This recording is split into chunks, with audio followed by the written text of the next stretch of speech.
The great chamber of Concordance Prime had stood for 12,000 years. Its walls were made of crystal that sang when light touched them.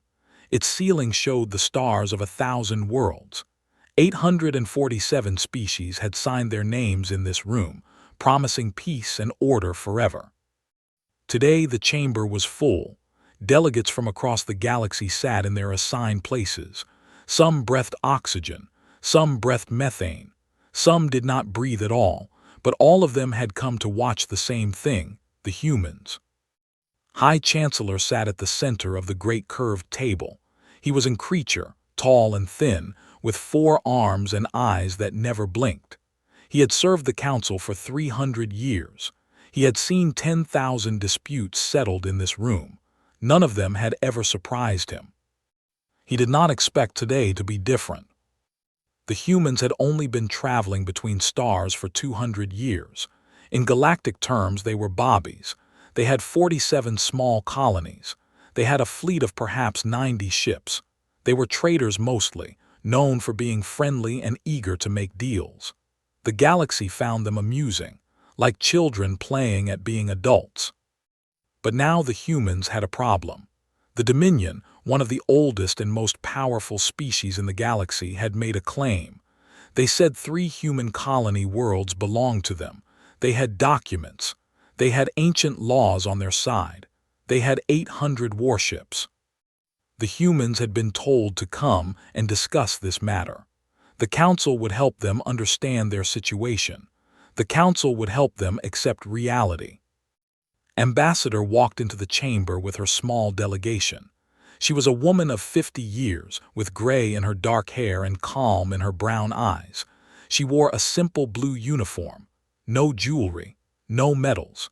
She looked around the great chamber without any expression on her face. Watched her carefully. Most young species showed fear when they entered this place. The weight of 12,000 years pressed down on them.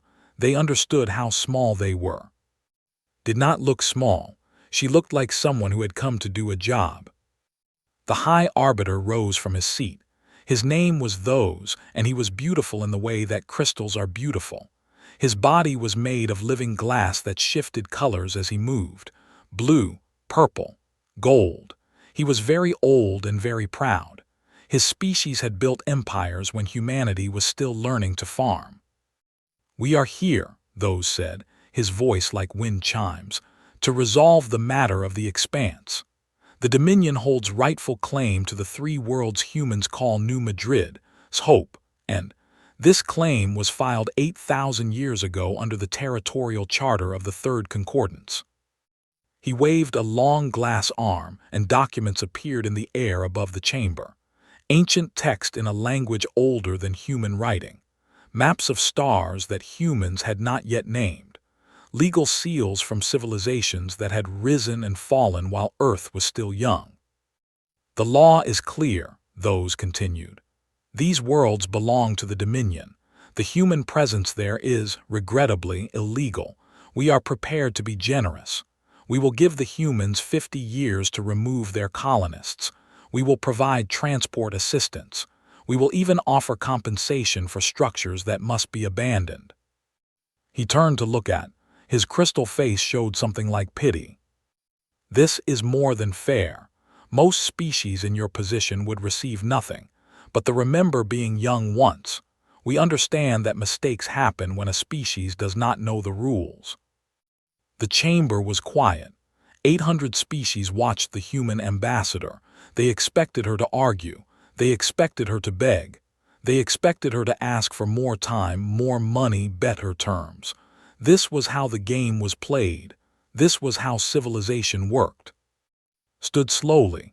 She looked at the ancient documents floating in the air. She looked at the crystal face of Those. She looked at High Chancellor with his unblinking insect eyes. "Thank you for explaining your position," she said. Her voice was calm and clear. "I have a question." Leaned forward slightly. Questions were good. Questions meant the human understood she needed to negotiate. "In 8,000 years," said, "did the Dominion ever visit these worlds?" Those made a gesture that meant confusion. The claim was filed. Visitation is not required. Did you build anything there? Stations, outposts, even a single marker? That is not relevant too. Did any ever set foot on these planets, ever look up at their skis, ever call them home? The chamber grew very quiet. Those crystal body flickered between colors, red, orange, red again. The legal claim is clear, he said coldly. Your questions do not change the law. Nodded slowly. You're right, the law is clear. You filed a piece of paper 8,000 years ago for stars you never visited, worlds you never wanted, space you never used. And now 2 million human beings live there. They were born there. They have buried their parents there. They have built cities and farms and schools. They have raised children who have never known any other home. She paused. The chamber was completely silent now. Ambassador said carefully, the Council understands that this situation is difficult. That is why we offer the diplomatic process. These negotiations may take 50 years, perhaps 100, perhaps longer, but in the end, a fair solution will be reached. This is how civilization resolves disputes. Looked at him with those calm brown eyes. High Chancellor, I have great respect for this council. I have respect for the peace you have maintained, but I must be honest with you. She straightened her shoulders. Humanity will not be participating in these negotiations. The silence broke like glass. Voices rose from every corner of the chamber. Translators struggled to keep up with the flood of languages, raised all four of his arms, calling for order. Ambassador, he said, perhaps the translator made an error. You cannot mean that you refuse to negotiate. There was no error, said. Humanity thanks the Council for its time. We appreciate the opportunity to hear the position, but we will not negotiate the homes of our people. We will not negotiate the lives of our citizens. Some things are not for discussion. Those rose to his full height. His crystal body had turned a deep, angry red. You understand what you are saying. You reject the Council's authority. You reject 12,000 years of galactic law. We reject your claim, said simply. Those are our worlds, those are our people. That is not going to change. Then you choose war, those said. His voice was like breaking ice. The Dominion has 800 warships. You have 90. This is mathematics, human. This is reality. Ambassador looked at him for a long moment. When she spoke, her voice was quiet, but somehow it carried to every corner of that ancient chamber. We know. She turned and walked toward the door. Her delegation followed. 800 species watched in stunned silence as the humans left the chamber without looking back. High Chancellor had served the Council for 300 years. He had seen 10,000 disputes. He had never seen anything like this. At the back of the chamber, an observer was already pulling up files on her console. There were historians. They kept records of every species. They knew things others had forgotten. She searched for information on humanity, on their history. What she found made all 7 of her eyes go wide. She began to type an urgent message to the Security Council. It contained only one line. We have made a terrible mistake. The chamber erupted into chaos the moment the humans left. Delegates shouted in 100 languages. Some called for the humans to be brought back. Some called for immediate punishment. Some simply stared at the empty doorway, unable to believe what they had just witnessed. High Chancellor struck the ancient gong 3 times. The sound cut through the noise like a blade. Slowly, the chamber fell silent. This session will continue in closed council, announced. Security members only. All observers will leave.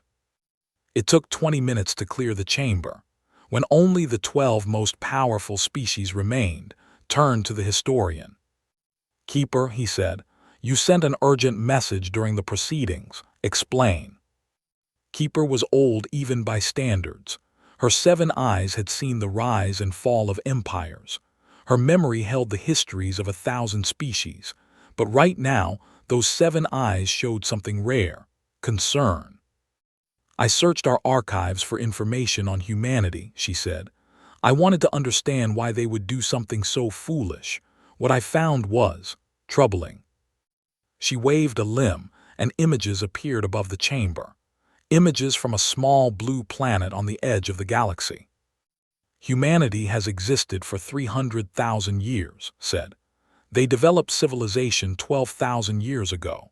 In that time, they have never known a single century without war.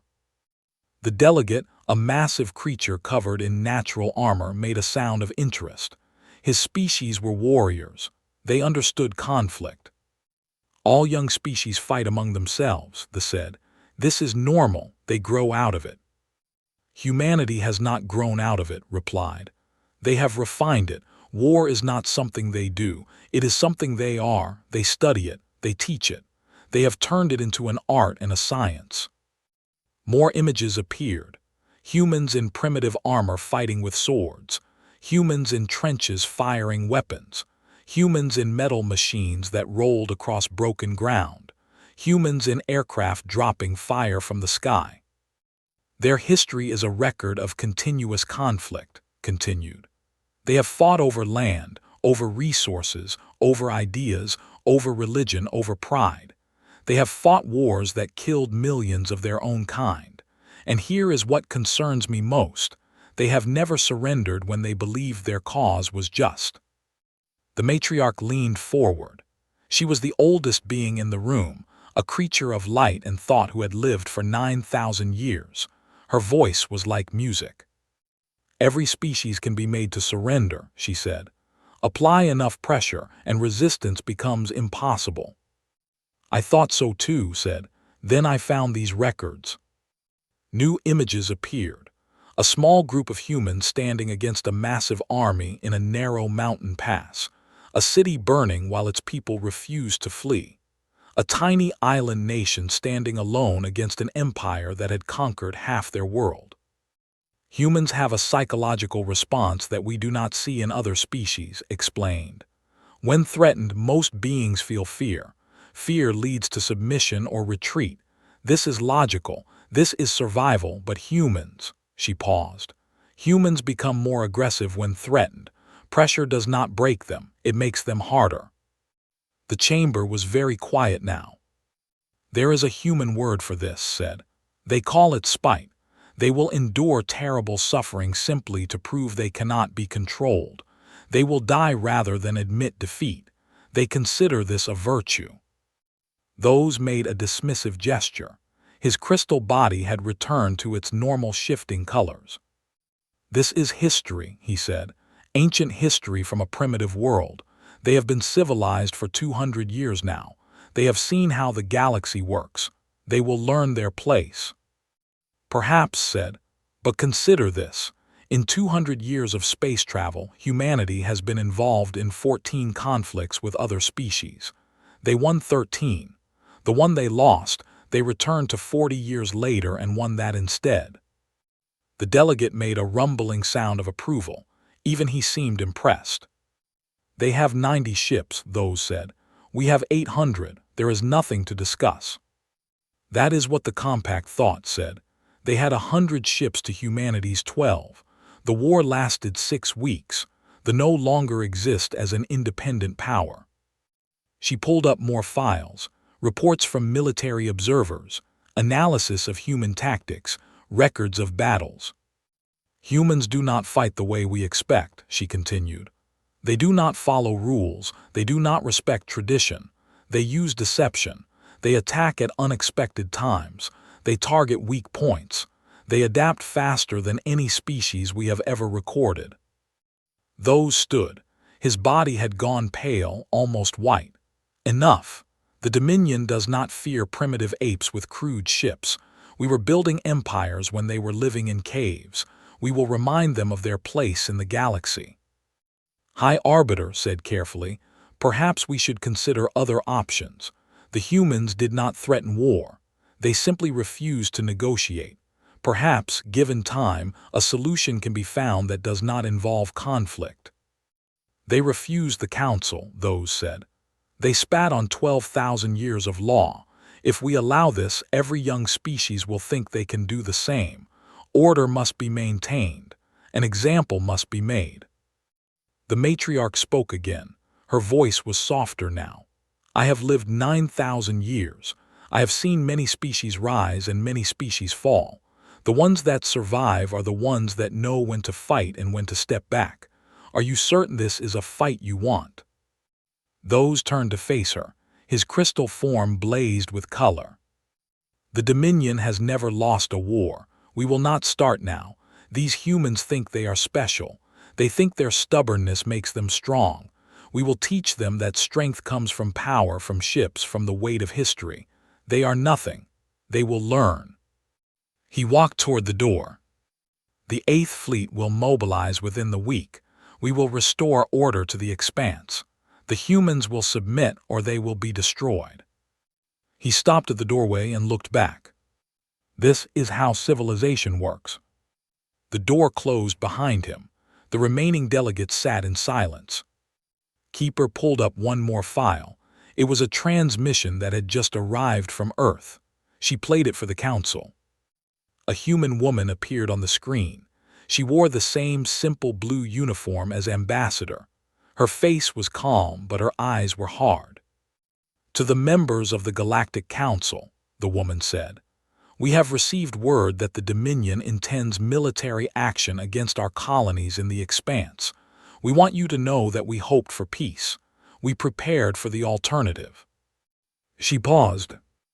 If the fleet enters our space, they will not leave it. This is not a threat. This is a fact. We have been ready for this possibility since the day we first met your civilization. We hoped we would never need to show you what we are capable of. We hoped you would be better than this. Her jaw tightened. You are not better than this, so be it. The transmission ended. High Chancellor stared at the empty screen for a long moment. Then he spoke quietly to the council. I think, he said, we should prepare for the possibility that everything is about to change. In the darkness between stars, the Eighth Fleet began to move. 800 ships of crystal and light, carrying weapons that could burn worlds.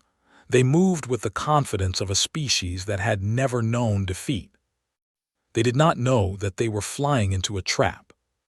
They did not know that the humans had been waiting for this moment for 50 years. They did not know that everything they believed about war was about to be proven wrong. But they would learn. The emergency meeting was called 3 days after the fleet departed.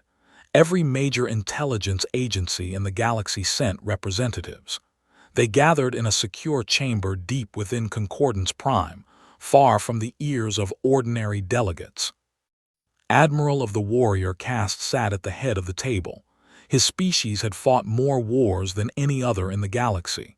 They had learned to respect strength wherever they found it. That respect had kept them at peace for 2,000 years. We are here to discuss the human situation, said. His voice was like stone grinding against stone. They are confident of victory. I want to know if that confidence is justified. Intelligence Director of the collective stepped forward. She was an avian creature with bright blue feathers and eyes that missed nothing. Her job was to watch every species in the galaxy and understand what they were truly capable of. We have been monitoring humanity since first contact, said. What we know is concerning. What we do not know is more concerning still. She activated a display showing the human colonies. Humanity claims to have 90 warships. Our analysts believed this number was accurate. It matched their known shipyards. It matched their resource allocation. It matched everything we could observe. She paused. We now believe we were allowed to see only what they wanted us to see. Admiral leaned forward. Explain. 6 months ago, one of our deep space probes passed through a region of the human outer territories. It detected energy signatures we could not explain. We dismissed it as a sensor error. Looking at that data again, we believe we detected a hidden shipyard. How large? Large enough to build hundreds of vessels. The room went quiet. The observer, a junior officer named, made a sound of disbelief. "That is impossible," said. "Building ships requires resources. It requires workers. It requires infrastructure. We would have seen evidence of this." "Would we?" asked. "The humans have 47 colony worlds. We have observers on 6 of them. We monitor their major trade routes and their capital. We know almost nothing about their outer territories." She changed the display to show a star map of human space. "Look at how their colonies are distributed. Their core worlds are clustered together. Easy to watch, easy to trade with, but they have a ring of outer colonies spread across a vast area. Some of these worlds have populations of less than 50,000. We assumed they were struggling frontier settlements." "They are not?" asked.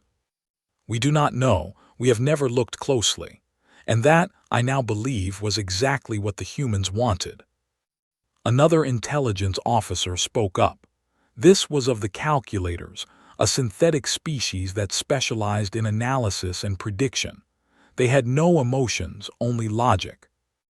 "I have run probability assessments on human behavior since first contact," said.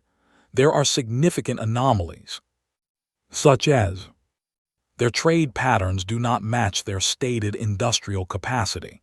They import more raw materials than they should need. They export fewer finished goods than they should produce. The difference is approximately 40%. "Where does the 40% go?" "Unknown. But if I were designing a hidden military buildup, this is exactly what the numbers would look like." The officer was growing agitated. "This is speculation, paranoid fantasy. The humans are a young species with limited technology. They cannot possibly have hidden this kind of capability." Admiral turned his massive head to look at "I have fought many wars. The species that lose are always the ones who believe their enemy cannot surprise them." He turned back to "What else?" "Their military doctrine," said. "We have managed to obtain some of their training materials. What we found was disturbing." She pulled up a series of documents. "Most species develop military tactics based on their own capabilities. They plan for wars they expect to fight. Humans are different. They have developed tactics for fighting every major power in the galaxy. They have contingency plans for conflicts that no one else has even imagined." "That is thorough," admitted. "It is more than thorough. It is obsessive. They have been preparing for this moment since they first learned they were not alone in the universe. They have been studying us, analyzing us, planning how to defeat us, all of us, not because they wanted war, but because they knew that one day war might come to them." She changed the display again. "There is one more thing, something I did not understand at first." The screen showed human soldiers. They were different from the naval crews. They wore heavy armor. They carried weapons designed for close combat. They moved in small teams with precise coordination. "These are what humans call Marines," said. "Every human warship carries them. A standard cruiser has 200 Marines aboard." "Ground troops on warships?" asked. "Why? Space battles are decided by weapons and shields, not by soldiers." "Humans do not plan to simply destroy enemy ships," said. "They plan to board them, to fight room by room through the corridors, to take vessels intact." Admiral made a sound that might have been appreciation. "Bold." "It is more than bold. It is terrifying. We obtained footage of Marine training exercises. These humans spend years learning how to fight in close quarters. They are fast. They are brutal. They do not stop, and they seem to enjoy it." The room was very quiet now. "The 8th Fleet has 800 ships," said. "Each ship has a crew trained for space combat. They have excellent weapons. They have strong shields, but they have no Marines. They have no experience with boarding actions. If the humans get soldiers onto their vessels, they will be fighting a kind of war they have never seen before." Stood abruptly. "I will not listen to more of this. The 8th Fleet is the finest military force in the galaxy. These humans are primitives who have been traveling the stars for only 2 centuries. Whatever tricks they have prepared will not be enough. Admiral looked at him with ancient eyes. I have lived 600 years, the old warrior said. I have learned that the most dangerous enemy is the one you do not understand. They have not fought a real war in 4,000 years. You have forgotten what it means to face an enemy that truly wants you dead. He stood, his massive form casting a shadow across the table. The humans have never forgotten. War is in their blood. It is in their history. It is in the way they think. You are about to wake something that should have been left sleeping.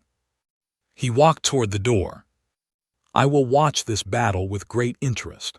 I suggest the rest of you do the same. Whatever happens in the expanse will change the galaxy forever. He paused at the doorway.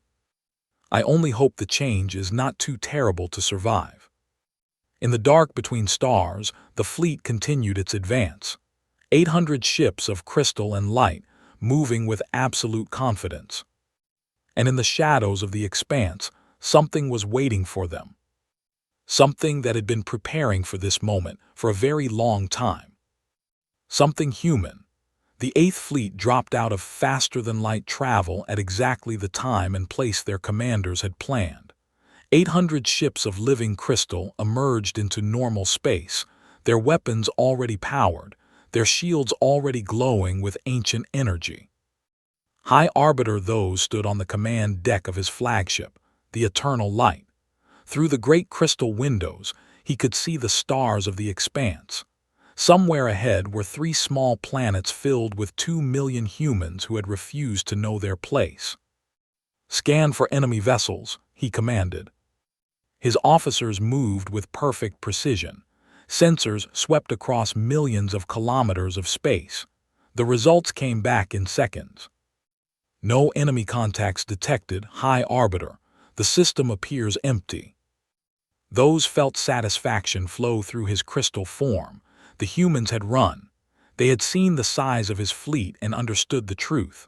All their bold words had been nothing but noise. As expected, he said. The young species always talk bravely until they see real power. Move the fleet to occupation positions around New Madrid. We will begin landing operations within the hour. The great fleet began to move. 800 ships spread out across the system in a formation that had been perfected over thousands of years. It was beautiful in its precision. It was overwhelming in its scale. Then the colonies responded. Every communication channel suddenly filled with the same broadcast. A woman's face appeared on screens across the fleet. She was not ambassador. This woman was younger, with short dark hair and eyes like chips of ice. She wore the uniform of a military officer. Behind her stood 2 children, a boy and a girl, perhaps 8 and 10 years old. They began to speak in unison, their young voices clear and strong. I pledge allegiance to the flag of the United Terran Republic and to the principles for which it stands. One people, many worlds, with liberty and justice for all. The children finished and stepped back. The woman looked directly into the camera. High Arbiter those, she said.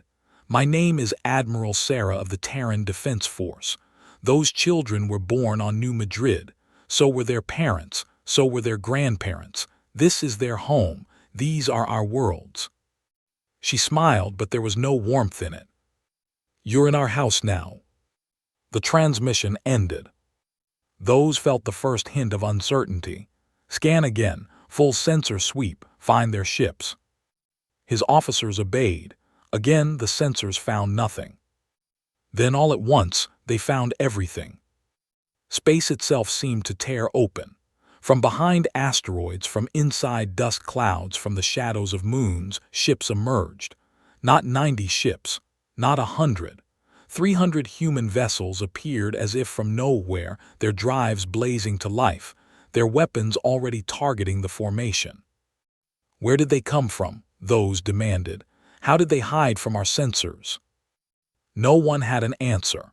The human ships were smaller than cruisers, but they moved with terrifying speed. They did not approach in neat formations. They came from every direction at once, diving and weaving like predators hunting prey. All ships engage, those commanded. Show these animals what weapons can do. The battle began. The first hour was chaos. Ships fired their elegant crystal lances, weapons that had destroyed enemies for 10,000 years. But the human ships were never where they expected them to be. They moved too fast. They changed direction too quickly. They seemed to know exactly when and where they would fire. Human weapons were different. They were crude by galactic standards. Simple kinetic projectiles, primitive missiles, unrefined energy beams. But they were fast and they were many and they never stopped coming. They had shields that could stop almost anything. But the humans did not try to punch through shields. They aimed for engines. They aimed for sensor arrays. They aimed for the tiny gaps in shield coverage that engineers had considered too small to matter. "They are targeting our propulsion," an officer reported. 20 ships have lost mobility. "Destroy them," those ordered. But the humans were not trying to destroy not yet. They were crippling them. Ship after ship lost its ability to move or fight. And then, before they could respond, something worse happened. Boarding craft. The small human vessels latched onto disabled ships like parasites. Hatches blew open, and then the Marines came. Those watched the reports with growing horror. His crews were scholars, technicians, officers trained in elegant traditions of space warfare. They had no idea how to fight enemies who came through the walls with weapons and fury. The Marines moved through ships like fire through dry wood. They were fast. They were brutal. They were everywhere. They used grenades and close-range weapons and their own armored bodies.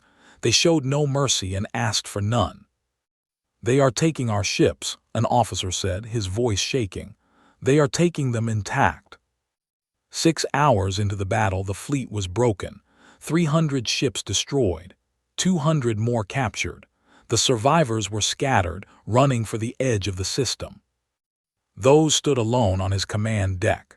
The Eternal Light was crippled, its engines dead, its weapons silent. Through the crystal windows he could see human ships moving through the wreckage of his fleet. His perfect, ancient, unstoppable fleet. A transmission came through. Admiral appeared on his screen.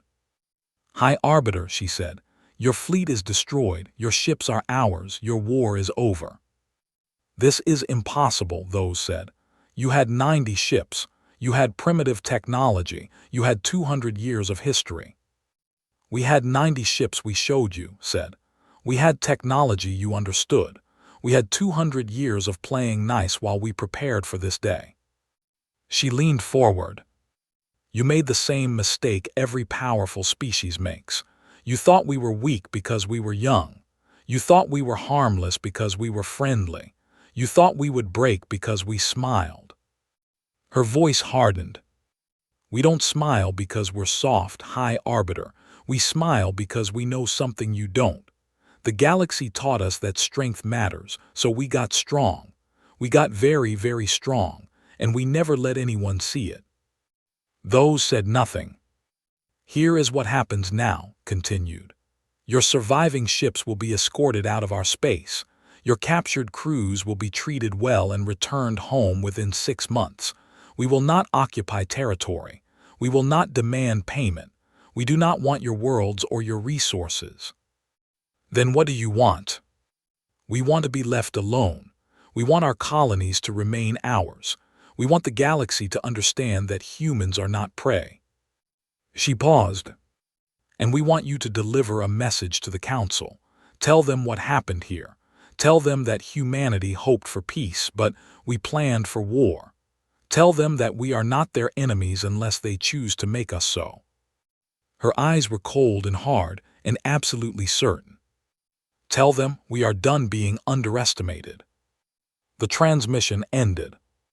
Those stood in the ruins of his ambition. His fleet was gone. His pride was ashes. Everything he had believed about power and civilization and the natural order of the galaxy had been proven wrong. The humans had been ready. The humans had always been ready. And now the galaxy would never see them the same way again. 6 months had passed since the Battle of Expanse. 6 months since 800 warships had flown into human space with absolute confidence. 6 months since 47 of them had limped back home, carrying stories that made the entire galaxy tremble. The council chamber on Concordance Prime had never been so full. Every species that could send a representative had done so. They packed the observation galleries. They filled the corridors. They watched on screens across 1,000 worlds. Everyone wanted to see what the humans would do next. High Chancellor sat at the center of the great table. He looked older now. The past 6 months had aged him in ways that centuries of service had not. He had watched the foundations of galactic order shake. He had seen the most powerful military in the known universe broken by a species most had considered children. The doors opened. An ambassador walked in.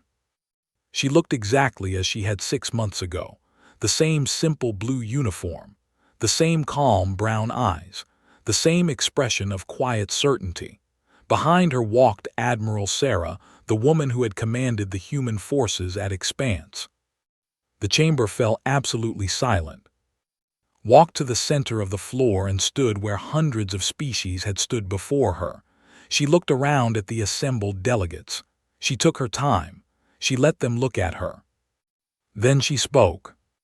6 months ago, I stood in this chamber and told you that humanity would not negotiate the homes of our people. Many of you thought I was foolish. Some thought I was bluffing. A few thought we would be destroyed. She paused. I am here to tell you that nothing has changed. Humanity still does not negotiate the lives and homes of our citizens. We never will. This is not a policy that can be adjusted. It is who we are. The delegation sat in their section, much reduced from their former glory. Those was not among them. He had resigned in disgrace after the battle. The new arbiter, a younger named, sat with his head bowed. But I am also here to tell you something else, continued. We did not come to the stars to fight. We did not build our hidden fleet because we wanted war. We did it because we had to, because we understood that the galaxy respects only one thing, strength. She walked slowly around the chamber, letting her words reach every delegate. You built a civilization based on a lie. You told yourselves that the diplomatic process was fair, that every species had equal standing. That might did not make right. She stopped and faced them directly. But it was always a lie. The powerful species took what they wanted. The weak species learned to accept what was given to them, and anyone who questioned this order was reminded of their place. Murmurs rippled through the chamber. Some delegates looked uncomfortable, others nodded slowly. The claimed worlds they had never visited because they could, said, because the law allowed them to, because no one would stop them. They expected us to bow because every young species before us had bowed. That is not diplomacy. That is empire with better manners. She returned to the center of the floor. Humanity proposes something different. We propose a galaxy where claims require actual presence, where territory belongs to those who live there, work there, build there, where a piece of paper filed 8,000 years ago does not give anyone the right to steal homes from people who were born in them. The matriarch rose from her seat. Her form glowed softly in the chamber's light. Ambassador, she said, her voice like distant music, what you propose would overturn 12,000 years of established law. It would invalidate countless treaties. It would throw the galaxy into chaos. Would it? Asked. Or would it simply recognize what everyone already knows? The old system is broken. It has always been broken. It works only because the weak have been too afraid to challenge it. She gestured toward the delegation. They sent 800 ships to take 3 small worlds. They lost. They lost badly. And they lost not because we are stronger than they are, but because we were willing to fight for something we believed in. They were fighting for pride and old paper. We were fighting for our children's homes. She let that sink in. There are hundreds of species in this room who have watched powerful neighbors take what they wanted, who have accepted unfair treaties because the alternative was destruction, who have spent centuries being slowly squeezed by a system that was never designed to protect them. Looked around the chamber. You do not have to accept that anymore. The galaxy just learned that power is not the only thing that matters. Conviction matters. Courage matters. The willingness to stand for something matters. We are not asking you to follow humanity. We are asking you to stand with us for a better way. The chamber was silent.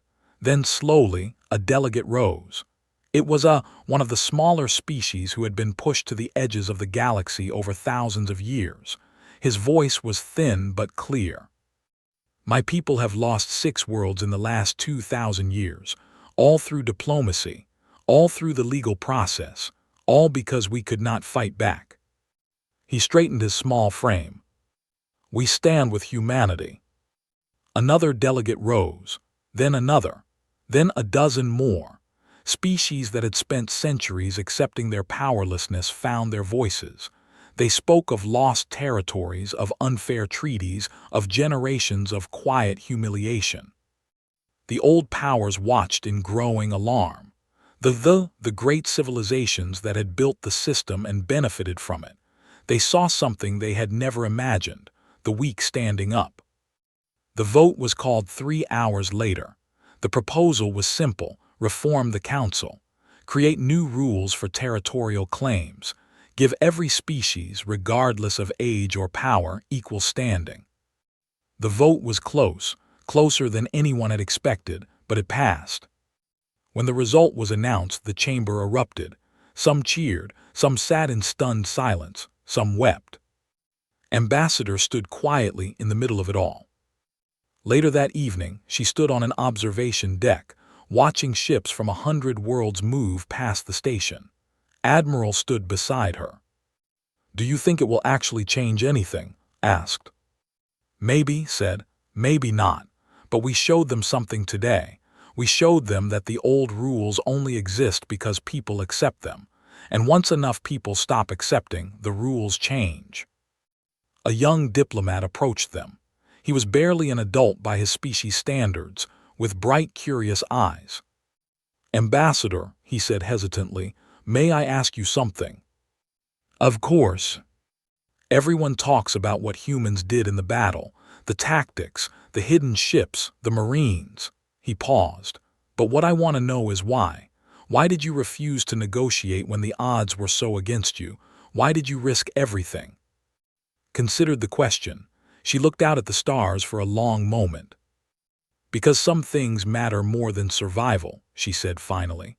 "We come from a small planet that spent 10,000 years teaching its children that lesson. We built walls to protect our cities. We fought armies that outnumbered us. We stood in the path of tanks and told them to stop." She turned to face the young alien. "We are not brave. We are stubborn. We are terrible at knowing when to quit. And we have learned over and over again that the things worth keeping are the things worth fighting for." She smiled slightly. "Your people will learn too. Everyone does, eventually. The galaxy is about to become a very different place." The young nodded slowly. He looked out at the stars with new eyes. Far below in the great chamber, delegates were already arguing about the details of the new order. It would take years to work out. There would be setbacks. There would be conflicts. The old powers would not surrender their advantages easily. But something had changed. Something fundamental. A species young enough to still believe in principles had reminded the galaxy what civilization was supposed to mean. And across 1,000 worlds, for the first time in 12,000 years, beings who had always been told to accept their place began to wonder if maybe, just maybe, they did not have to. The humans had started something. Now it was up to everyone else to finish it. And in the darkness between stars, the word human had stopped meaning young and had started meaning something else entirely. Something dangerous. Something hopeful. Something new.